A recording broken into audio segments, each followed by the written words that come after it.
The FDA just announced it is phasing out petroleum-based food dyes from America's food supply. Those are the same dyes made from the chemicals used to make gasoline and plastic. And the products most packed with these dyes? Breakfast cereals. You have been feeding your kids and grandkids for decades. Cinnamon Toast Crunch has spent decades seducing American families with its cinnamon swirl mascot and the promise of a wholesome start to the day. But a closer look at the label tells a different story. Smack in the middle of the ingredient list sits BHT, butylated hydroxytoluene, an industrial preservative added, as the box says, to preserve freshness. BHT isn't there for your health, it is there to extend shelf life, even though animal studies have linked it to endocrine disruption and the European Union restricts its use in foods for children. Yet in the US, it's still business as usual. Right next to BHT, you will also find caramel color, a processed additive that can contain 4-MeI, a compound flagged by California regulators for its potential cancer risk. But the real gut punch comes when you scan the nutrition facts. Cinnamon Toast Crunch clocks in at 12 grams of sugar per serving. That is half the daily limit recommended by the American Heart Association for adults before you've even poured a second bowl. For a child, it is more than they should get in an entire day. The numbers don't lie. Sugar is the second ingredient, followed by rice flour, canola, and sunflower oil, and a parade of sweeteners: fructose, maltodextrin, dextrose. The box might say whole grain, but the sweetness comes first, and the fiber barely registers. Cocoa Pebbles, with its cartoon caveman duo, doesn't look much better.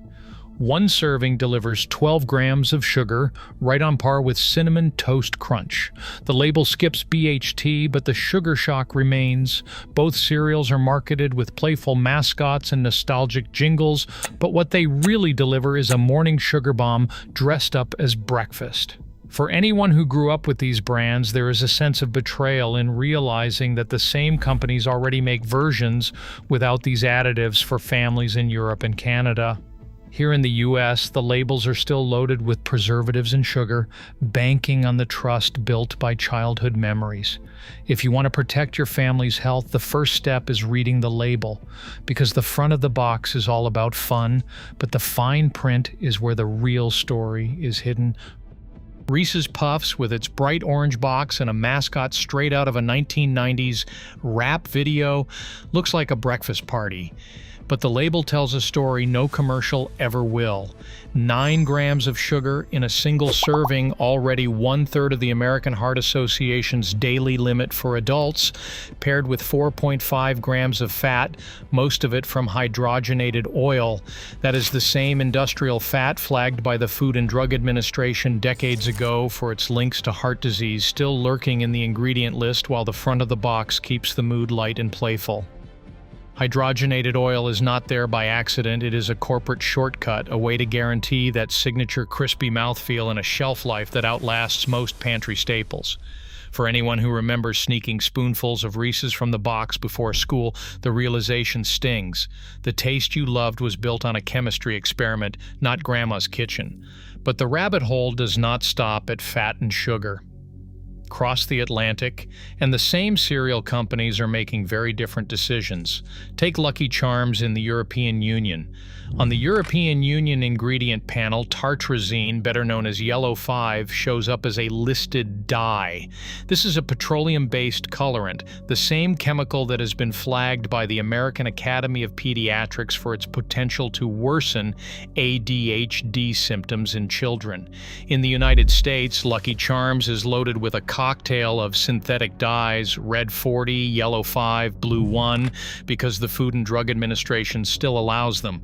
Yet in Europe, where regulations are tighter and consumer backlash is fierce, companies sometimes swap in carotenes or fruit juice concentrates, or they put a warning label on the box if they keep the synthetic stuff. The message is clear: these are not technical necessities, they are choices driven by what companies think they can get away with in each market. American nostalgia, weaponized by corporate boards, means U.S. families get the chemical blend, while European kids get a cleaner formula. The betrayal runs deeper when you realize that the same parent company, under the same roof, is willing to make a cleaner product for someone else's child. For anyone who grew up believing in the magic of Saturday morning cartoons, that is a hard truth to swallow. And as we move further down the list, the hazards are not just stacking, they are compounding. Cap'n Crunch Crunch Berries is a masterclass in the corporate double standard. The label spells it out: 17 grams of added sugar in a single cup, more than most candy bars. Sitting right in the ingredient list, you will find Yellow 6, a petroleum-based dye that gives those neon berries their unnatural glow. It is not a secret code, it is right there in black and white, along with Red 40, Blue 1, and the preservative BHT. None of these are there for nutrition or flavor. They are there because the company knows that bright colors and cartoon mascots keep kids coming back for more, and nostalgia keeps adults from asking hard questions. But the real insult is how unnecessary it all is. In Europe and Canada, the same cereal comes without Yellow 6 or Red 40. Instead, the color comes from carotenes and fruit juice concentrates, natural pigments that do not carry the baggage of hyperactivity warnings or cancer debates. The sugar is lower too, averaging 12 or 13 grams per serving, not 17. The US version is a deliberate choice, not a technical requirement. The company's own statements confirm it. They reformulate for markets with stricter rules or more vocal consumers, but keep the chemical blend in American bowls because they can. Froot Loops is no different. The US box lists Red 40, Yellow 5, Yellow 6, and Blue 1, 4 synthetic dyes, all made from petroleum derivatives. The serving size is a modest cup, but it still packs 12 grams of sugar, and real-world portions run higher. The Canadian and European boxes, on the other hand, swap out the dyes for carrot, watermelon, and blueberry juice concentrates, or beta-carotene and anthocyanins. The colors are softer, the sugar is lower, and the ingredient list reads like food, not a chemistry set. In 2015, after mounting pressure, Kellogg's and other cereal giants promised to phase out artificial colors in their U.S. products. But a decade later, the only thing that has changed is the volume of protest. In April 2025, parents and activists gathered outside Kellogg's Michigan headquarters, holding up boxes of Froot Loops from both sides of the border. One a riot of synthetic color, the other clean and subdued.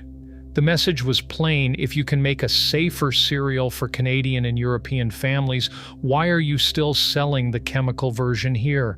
The answer is as clear as the ingredient panel. It is not about what is possible, it is about what they think they can get away with.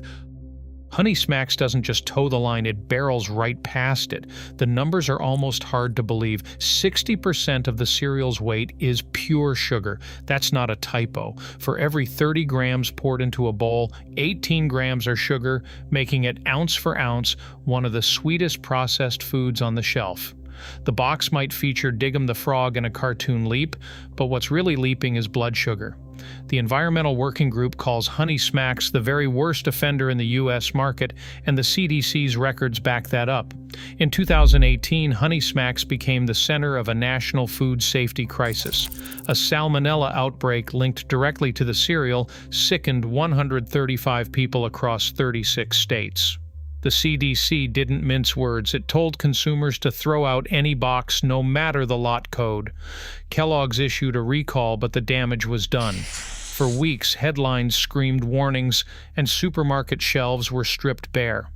Behind the scenes, investigators traced the contamination to a packaging facility in Kentucky, a reminder that high-sugar, low-fiber cereals aren't just a nutritional hazard, but can become a vector for real-world illness.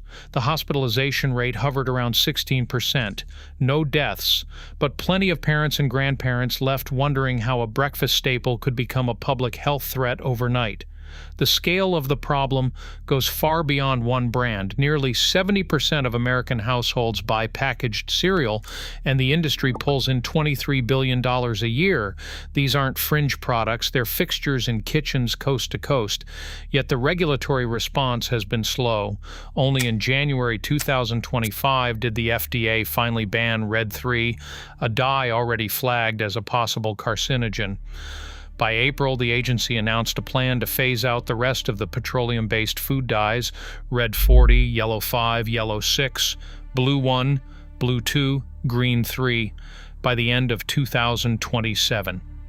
The American Academy of Pediatrics has warned for years that synthetic dyes can worsen ADHD symptoms in children, but the warnings landed on cereal boxes still splashed with cartoon mascots and chemical colorants. Honey Smacks is the poster child for everything broken about the American cereal aisle: sky-high sugar, a documented outbreak, and a regulatory system that lags behind science and common sense. Meanwhile, the same company sells a dye-free, lower-sugar version in Europe and Canada. The message to U.S. families is unmistakable. Nostalgia is being weaponized, and the price is paid in every spoonful. Today, American shelves still overflow with cereals spiked with Red 40, Yellow 5, BHT, and up to 18 grams of sugar per serving, all banned or reformulated abroad. Companies bank on our nostalgia and complacency, but every bowl is a choice. Demand better, because childhood memories shouldn't come with a warning label.